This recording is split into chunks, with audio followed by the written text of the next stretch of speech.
Assalamualaikum warahmatullahi wabarakatuh. Selamat malam. Perkenalkan, nama saya Muhammad Habil, NIM 2400 24036 dari kelas B. Pada kesempatan ini saya akan memaparkan jawaban atas pertanyaan mengenai hukum ketenaga kerjaan. Ada 4 pertanyaan yang diberikan oleh Prof. Yang pertama yaitu apa yang diketahui tentang hubungan kerja, dan jelaskan juga tentang jenis perjanjian kerja.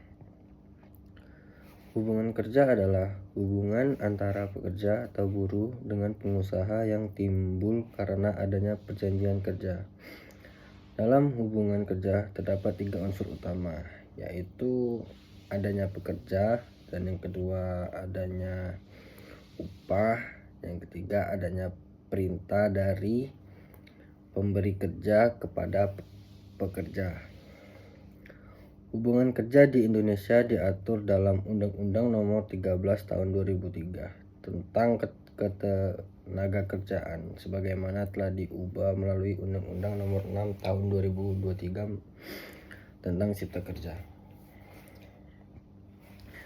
Perjanjian kerja merupakan kesepakatan antara pekerja dan pengusaha yang memuat syarat kerja serta hak dan kewajiban kedua belah pihak. Jenis perjanjian kerja yaitu ada 2. Yang pertama, perjanjian kerja waktu tertentu (PKWT), yaitu perjanjian kerja untuk jangka waktu tertentu atau pekerja tertentu yang sifatnya sementara. Contohnya pekerja proyek pembangunan gedung selama 1 tahun.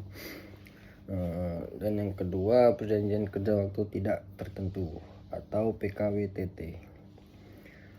Perjanjian kerja yang bersifat tetap tanpa batas waktu. Contohnya pegawai tetap di perusahaan yang bekerja secara berkelanjutan.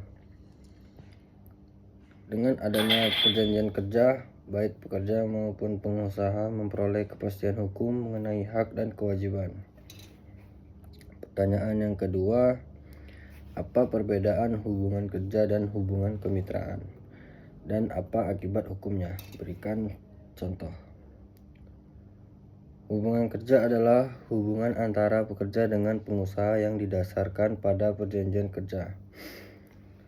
Dalam hubungan ini terdapat unsur pekerjaan, upah, dan perintah, sehingga pekerja memperoleh perlindungan berdasarkan hukum ketenaga kerjaan.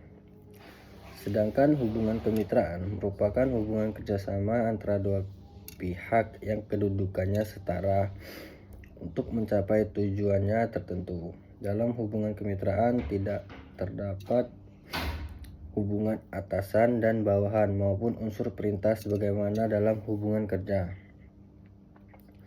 Akibat hukumnya pun berbeda.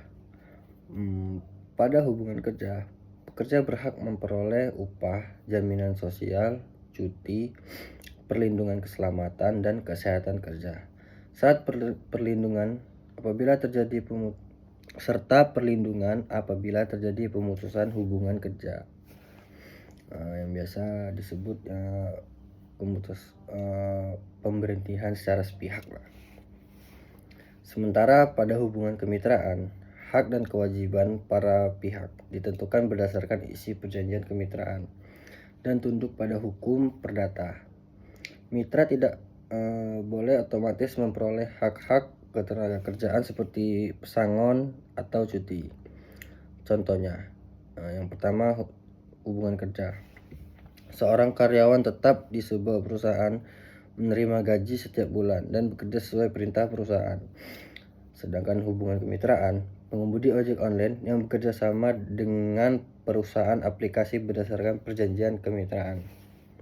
Dan pertanyaan yang ketiga yaitu jelaskan tentang pasar kerja fleksibel di era gig economy, dan apa kendala perlindungan hukumnya bagi pekerja. Pasar kerja fleksibel di era gig economy merupakan sistem kerja yang memberikan kebebasan kepada seseorang untuk bekerja berdasarkan proyek, tugas, atau perusahaan tertentu atau pesanan tertentu tanpa harus terikat sebagai pegawai tetap. Contoh pekerja gig ekonomi adalah pengemudi transportasi online, kurir aplikasi, freelance, desain grafis, penulis lepas, serta programmer. Keunggulan sistem ini adalah memberikan fleksibilitas waktu, kesempatan memperoleh penghasilan dari berbagai pekerjaan, serta membuka lapangan kerja baru melalui platform digital. Namun terdapat beberapa kendala dalam perlindungan hukumnya, yaitu yang pertama, status pekerja sering dianggap sebagai mitra sehingga tidak memperoleh perlindungan ketenagakerjaan. Yang kedua, tidak adanya kepastian mengenai upah minimum. Yang ketiga, tidak memperoleh jaminan sosial secara otomatis. Yang keempat, tidak mendapatkan hak cuti, pesangon maupun perlindungan ketika akun dinonaktifkan oleh platform. Dan yang terakhir atau yang kelima, mekanisme penyelesaian sengketa seringkali belum jelas. Oleh karena itu, diperlukan regulasi yang mampu memberikan perlindungan hukum yang lebih adil bagi pekerja di era ekonomi digital. Dan pertanyaan yang keempat atau yang terakhir, bagaimana kecerdasan artifisial mempengaruhi transformasi hubungan kerja saat ini? Kecerdasan artifisial atau artificial intelligence telah membawa perubahan besar dalam hubungan kerja melalui otomatisasi dan digitalisasi di berbagai sektor. Dampak positif AI antara lain meningkatkan efisiensi dan produktivitas kerja, membantu menganalisis data secara cepat, mengurangi pekerjaan yang bersifat rutin, serta menciptakan profesi baru seperti AI engineer, data science, dan AI trainer. Di sisi lain, AI juga menimbulkan tantangan seperti berkurangnya kebutuhan tenaga kerja pada pekerjaan yang dapat diotomatisasi, meningkatnya tuntutan yang keterampilan digital, serta munculnya risiko pengawasan terhadap pekerja melalui sistem berbasis AI.